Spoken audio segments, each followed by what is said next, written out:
ಯಾಕೆ ಸ್ವಲ್ಪ out of focus ಹೋಗಿದ್ದಾರೆ ಅನ್ಸತ್ತಾ? ಔಟ್ ಆಫ್ ಫೋಕಸ್ ಹೋಗಿಲ್ಲ, ಏನೋ ಎಫೆಕ್ಟ್ಸ್ ಟ್ರೈ ಮಾಡ್ತಾ ಇದ್ದೀನಿ ಸ್ವಲ್ಪ. ಆ, ಒಂದು ನಾನು ಗಮನ ಹರಿಸಿರೋದಂದರೆ, ಕೆಲವರು ನೋಡ್ತಾರೆ, ಆ, ಕೆಲವರು ಹತ್ರ ಬಂದು ಮಾತಾಡಿಸ್ತಾರೆ, ಕೆಲವರು ಆ, ನಾನು ಆ, ಏನು ನಾನು ಜಾಸ್ತಿ ಏನು ಮಾತಾಡ್ತೀನಿ ಅಂತ ಅಲ್ಲ, ಬೇರೆ ವಿಚಾರಗಳು ಮಾತಾಡ್ತೀನಿ. ಆ, ಆಟ ಆಟ ಆಡೋದು, ಯಾವುದು ಕ್ರಿಕೆಟು. ಈಗ ನಮ್ಗೆ ಯಾವುದು ಇಂಟ್ರೆಸ್ಟ್ ಅಪ್ಪ ಇರೋದು, ನನಗೆ ಇಂಟ್ರೆಸ್ಟ್ ಇರೋದು ಕ್ರಿಕೆಟು ಮತ್ತು ಬ್ಯಾಡ್ಮಿಂಟನ್ನು.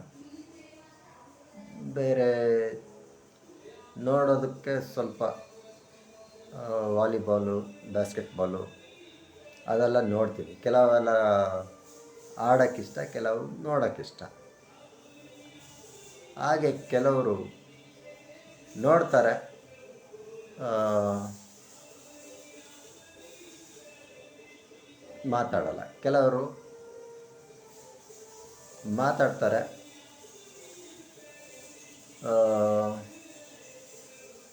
ಅವರಿಗೆ ಇಷ್ಟ ಆಗೋ ಟಾಪಿಕ್ಗಳಷ್ಟೇ ಮಾತಾಡಬೇಕು. ಅಂದರೆ ಏನಂತೀರ,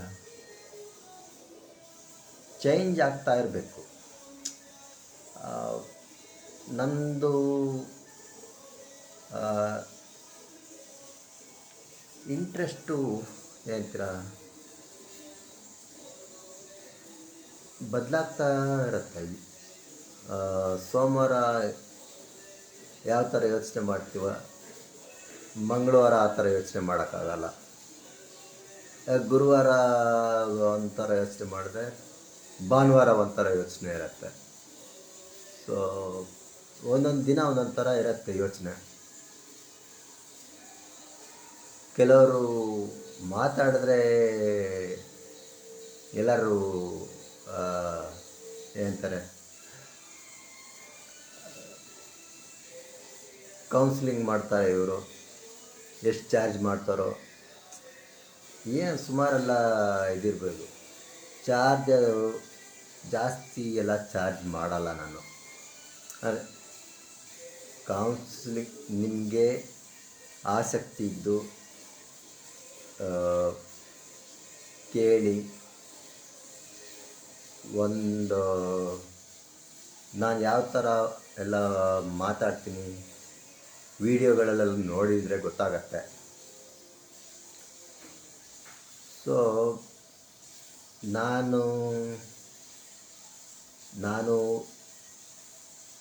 ದಡ್ಡನೇ, ಇವಾಗಲೂ ದಡ್ಡನೇ. ನಾನೇನು ಬುದ್ಧಿವಂತ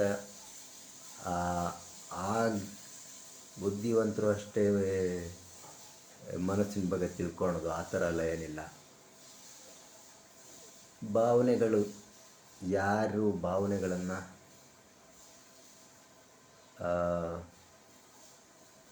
ಫೀಲ್ ಮಾಡ್ತಾರೋ ಅವರು ಮನಸ್ಸಿನ ಬಗ್ಗೆ ತಿಳ್ಕೊಬೋದು. ಸೊ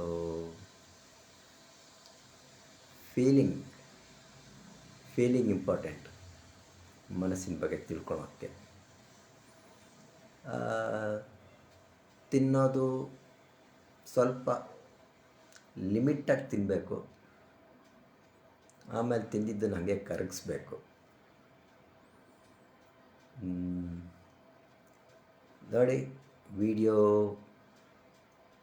ಲೈಕ್ ಮಾಡಿ, ಕಮೆಂಟ್ ಮಾಡಿ, ಸಬ್ಸ್ಕ್ರೈಬ್ ಮಾಡಿ.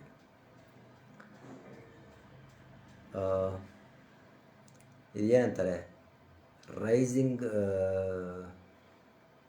ಕ್ರಿಯೇಟರ್ ಅಂತ ಒಂದೇನೋ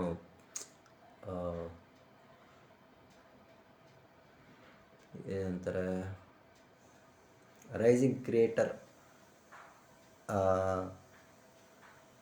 ಆಗೋಕ್ಕೆ ಇನ್ನೂ ಜಾಸ್ತಿ ಲೈಕ್ಸ್ ಬರಬೇಕು. ಆ ಲೈಕ್ಸ್ಗಂತ ನಾನು ಬರೇ ಲೈಕ್ಸಿಗಾಗಿ ವಿಡಿಯೋ ಮಾಡ್ತಾಯಿಲ್ಲ.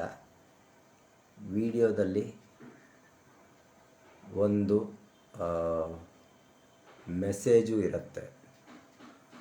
ಸೊ ಹಾಗಾಗಿ ಲೈಕ್ ಮಾಡಿ ಅನ್ನೋದು.